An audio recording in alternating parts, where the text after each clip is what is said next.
Hello everyone, Jeff here for Respawn Studios, back with another Vanishing of Ethan Carter trophy guide. We have now picked up Sap, which was the first trophy in the game. From the area with the tree, you come across this wooden bridge to this train car, and you want to inspect the front of the train car where this bloodstain is, and we're going to start our first murder investigation. This trophy is called Depression. And this section, again, was the first time I'm playing through the game. Took me quite a long time to figure out. So there's going to be a lot of edits here to make the video as simple to follow as possible, cutting out all of me getting lost and not knowing what to do. So when you inspect an area and the words are zooming around, you don't look where the object was, you look where it is now. And that's when the words will start to come together. You'll know when you're closer looking around because the words start to get closer and closer, and eventually you'll figure it out like I did. But I've edited out like the full minute it took me to figure it out there. Okay, so what we are doing right now is picking up and finding the piece of evidence of the murder after the fact. So we're finding them, and once we have found them all, we're going to then interact with the body, and that's going to bring out these ghostly images of 6 different stages of it. And then we have to assign those 6 different images what order they occurred in to essentially solve the murder. Put it back in its proper order, and we get our trophy.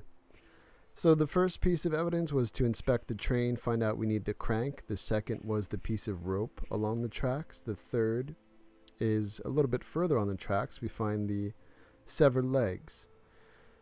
Now, if you follow the blood path from the severed legs, there's the dead body, and you can interact with it, but you can't do anything yet. It'll say touch, but that doesn't do anything because we don't have all the pieces of evidence. So we've continued past the body, down the path to the right, and right near the edge of the water and the beach is the crank. Now I've cut to me being back up past the body. We are now along the tracks where we had been, but a little bit further along past the severed legs.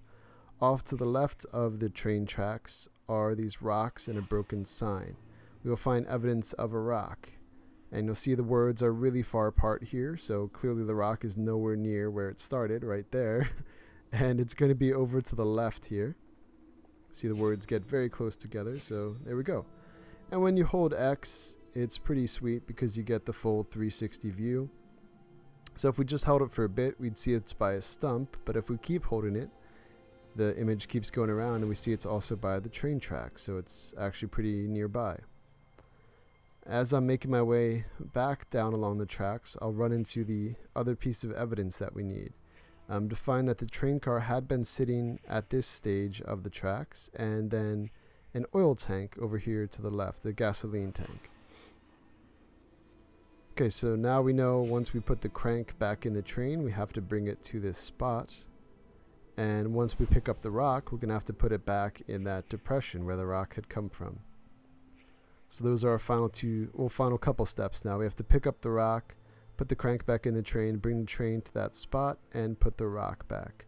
Once we've completed those steps, we can touch the body and get to the sequence.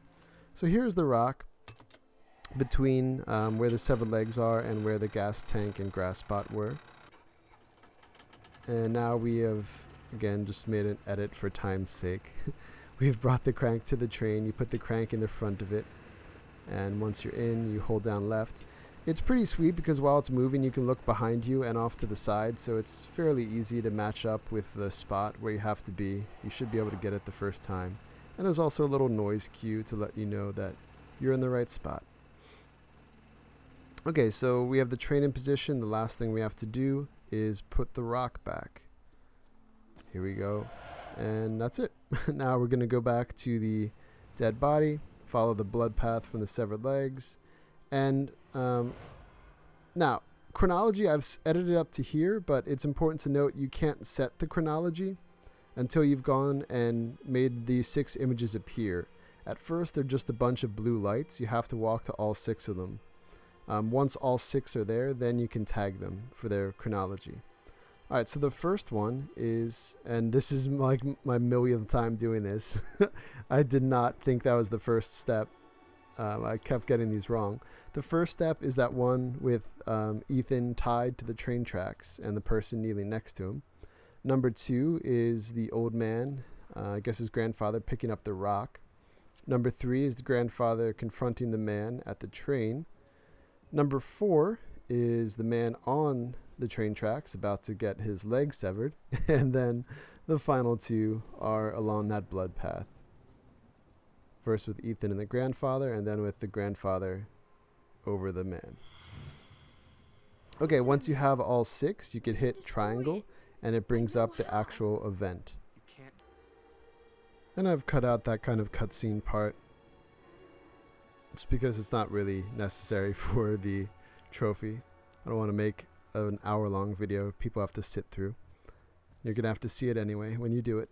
Okay, so once you finish, there is one more set of light that comes out of the body. You head back down along this path to the beach, and once this little section is over, we're going to get the trophy for depression. Okay, so I tried to make that as simple to follow as possible, so I hope that made sense. I hope that was helpful, but let me know in the comments if you have any questions.